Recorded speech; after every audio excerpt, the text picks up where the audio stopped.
Yeah, it's mid-January and I still have my Christmas tree up. Big whoop, wanna fight about it? Also, I saw this movie about an English bear who lives in an English town that's made for children, and it's a kids film, and I enjoyed it. Yeah, big whoop, wanna fight about it? Yes, thank you for that scintillating intro. Anyway, hey everyone. Once again, this is a movie where I didn't see the first movie, but we will be talking about the second movie.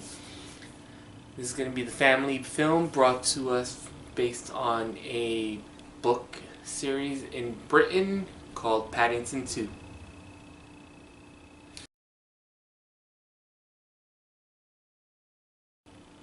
Okay, Paddington 2 is a story about a very real bear named Paddington who comes to the UK and befriends a family called the Browns.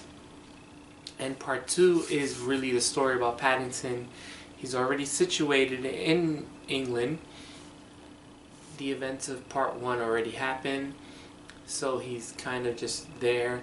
And it's his aunt's He wants to get his Aunt Lucy a birthday present because she's going to hit her century mark. She's going to be 100 years old. And he finds out from one of his friends in Windsor Garden, where he resides, that he has a lovely pop-up book that shows like 12 of the landmarks in England. Why this is important to the plot is there's a part in the beginning where they show that Aunt Lucy never got to go to England because she found Paddington. And from there we go, Paddington has to get a job because they find out the book is valuable, and then someone steals the book. That's the premise of the movie. This movie is very interesting in the fact that this is based on an English tale, and it's a very old school style kids family movie. This isn't brought to us by an American company, so there's no pop references, there's no jokes for the inside people, or there's no dirty jokes in this movie, in all honesty. It's just kind of a simple old school family film, and it's really good. I'm not gonna lie, for a little while in the movie, there were times where I was like, it's fun, but I've never really started chuckling or laughing out loud. There are some moments, especially near the end, that are laugh out loud moments, and it is really Bill good. Winshaw as the voice of Paddington is marvelous. He plays it with just enough Britishness to it, but at the same time also playing it as a child going through all this stuff and still having that sense of innocence in him.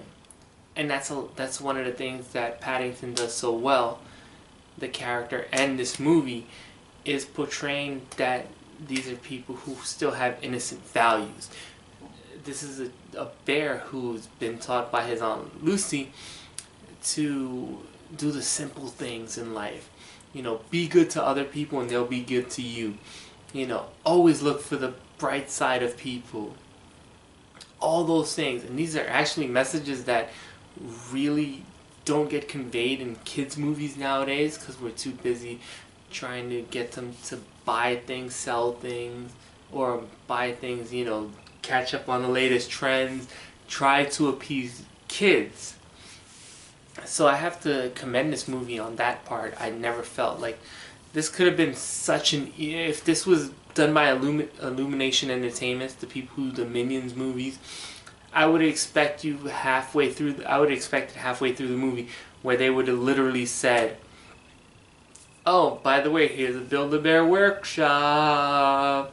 Bear, Build-A-Bear, bear, Build-A-Bear, sell you stuff. But this movie never devolves into something like that. It never Sally does. Hawkins is really good as the mother. She plays Mary Brown. And, you know, I thought she was pretty good. I thought the whole family was pretty good. The kids didn't get that much to do in this movie. I heard they have a little bit more development in the first one. I'll have to look at that when I see the first one. But at least they play central roles and they don't play caricatures of kids. They do their thing and then it ends up in the story. The dad's pretty good as well. I will have to give a big shout out to Hugh Grant. Hugh Grant is absolutely hammy in this movie, but in all the right ways. There is a no spoilers here.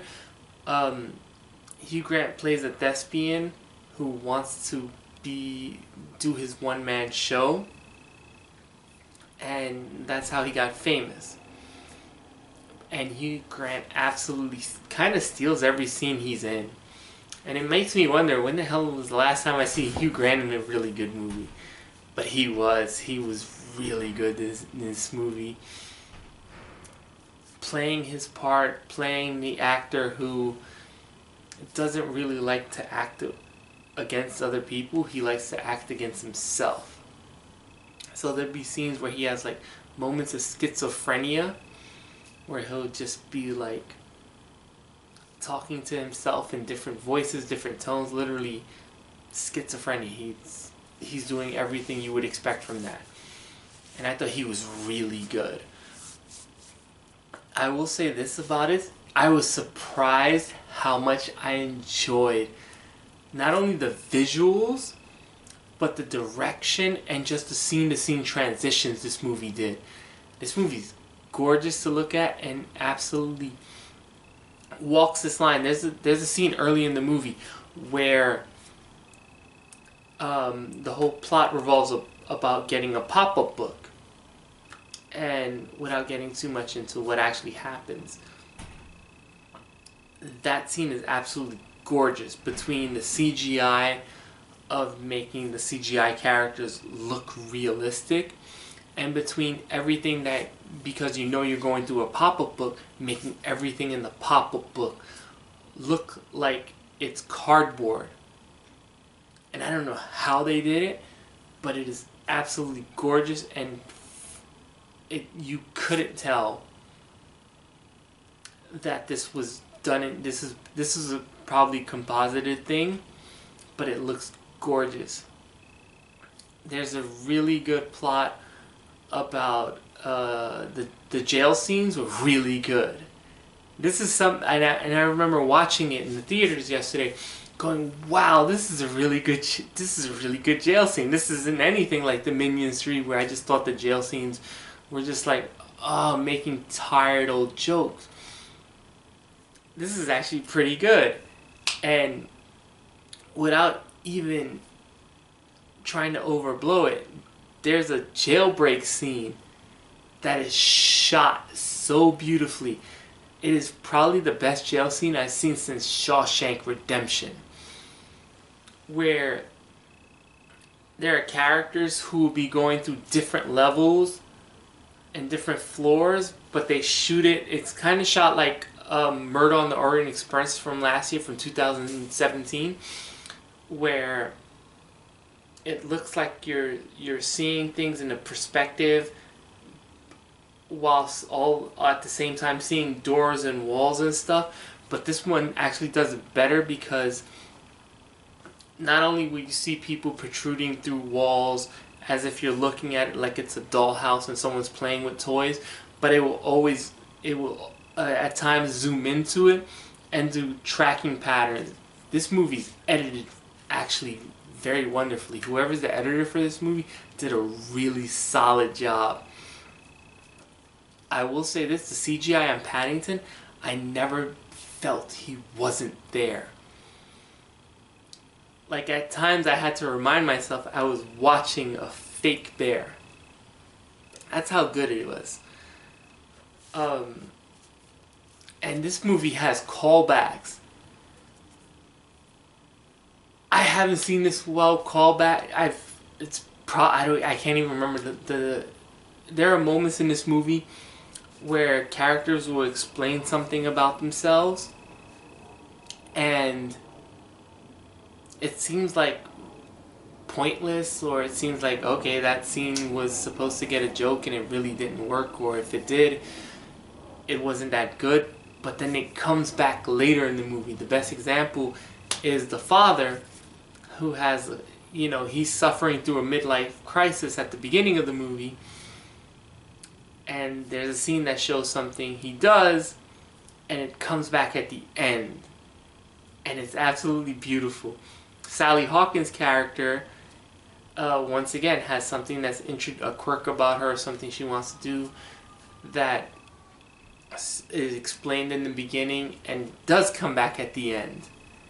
Once again, I wasn't expecting, but as soon as it happens, like, oh, that's what that setup is. That's a good callback. That's something Michael Bay and the Transformers movies need to figure out. So I absolutely adored that. If I was to talk about the bad side, movie's not that funny.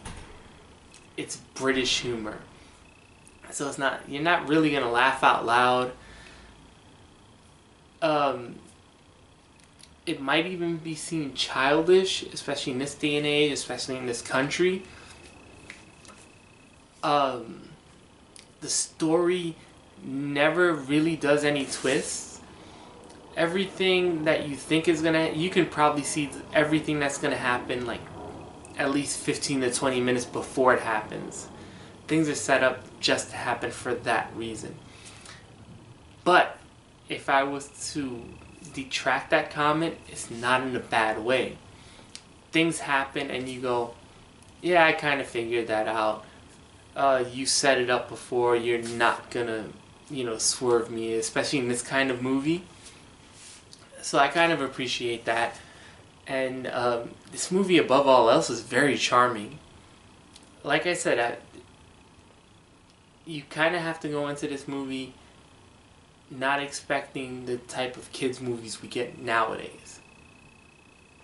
And maybe that's where I went wrong at the beginning, where it wasn't funny. I did chuckle. The beginning did get me chuckles, and as it went on, I did kind of laugh. There's a musical number at the credits. Do not leave until you see this musical number. It is absolutely hysterical, funny, and it even ends on a lot of the jokes in this movie are kind of like grandpa jokes, like jokes in decades before would have been hilarious. But this movie pulls it off just because if there's one word I can sum up Paddington to, is absolutely charming. Everything even if you see the plot threads coming, it is moving. It is charming. I hope this movie gets more appreciated. It's doing alright. It's tracking behind the first one as far as box office revenue goes, but it is a very fun movie. If you have little kids, this is definitely something to show them, because it does show them the power of being nice and unity and family. It is a lot of fun, and I didn't expect to see it. I didn't expect to enjoy it as much as I did. If I have to give it a ranking, I'd give it an 8.3. A lot of fun. I'm probably going to see it again this weekend with Jeff so he can see it.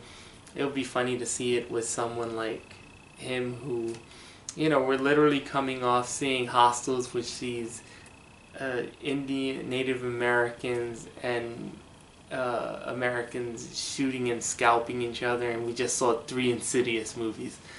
So this is the kind of stuff that happens, but it's a very fun family movie. And if you're on the fence about it, if you have a family and you have small kids, like somewhere like 10 and younger, go see it. It's fun and it's enjoyable. And I will say this is a movie that does not talk down the kids.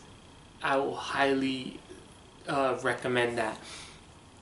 I never felt like there was one minuscule scene where I thought they talked down to us, where it was just like, we know who that person is. You don't need to show us again. But other than that, it's really good. It's moving, and it kind of works in all levels. So go out of your way to see it. That's about it for now. We have a couple more reviews coming up. We have the Battle Angel anime, and we have Insidious, the first movie. And then this weekend we're probably going to be busy doing a bunch of other reviews. But for now, that's it. I'm hoping to put a link below for Jeff's latest Escalades on the subway system. Yeah, talk about stuff I'm going to use in court. Ta-da! Later, people. Watch Paddington 2.